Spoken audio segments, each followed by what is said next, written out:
особенно милиционерлерге катуу карап атабыз. Былтыр жылы мына 500 милиционер кошуп бердик, э? Быйыл 500 милиционер кошуп берип атабыз. То есть 1000 милиционерди кошуп берип атабыз. То есть ошонун бардыгынан мамлекет акчасын чыгарып, зарплатасын чыгарып, бүт керектүү маселелерин чыгарып, личный составды көбөйтүп атабыз. То есть уже күч деген бар. Бирок силер көптөгөн нарушениялар дагы өзүбүздөн болот да, билесиңерби? Милиция кызматкерлери көп болгон сайын кээ бирлери мындай баягы ушу көпчүлүктө көрүнбөй калат, билинбей калат деп ар түрдүү нарушениялерге баргандар бар. Так, ошону катуураак караган. Айрыкча РОУду, ГОУдун начальниктери. Силер берилгендик менен иштесеңиз, сиз иштесеңиз берилгендик менен.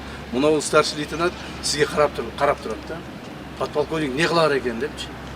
Подполковник взятка ала баштаса, бул сөзсүз алат.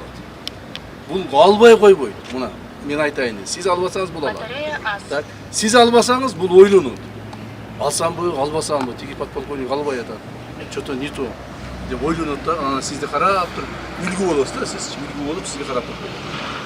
Так, бул эми бир эле ушул старший лейтенант эмес, баардыгыңыздарга тиешелүү, урматтуу милиция кызматкерлери. Макулбу? Баардыгыңыздарга тиешелүү. Биз форманы кийип, зыңкыйып, мамлекеттен айлыкты алып, мамлекеттин коопсуздугун сактайбыз деп тургандан кийин ошого татыктуу болушубуз керек. Ана былтырак барып алып, бирөөдөн 5 сом алып, бирөөдөн 10 сом алып, бирөөнү окулуп, окулуп, же болбосо бирөөнү постанова кылып. Зачем такая жизнь нужна? Туурабы? Надо иметь честь. Жүрөктөгү баягы өзүңөрдүн ыйманы бар керек да. Ошону карагыла. Ийгилик болсун.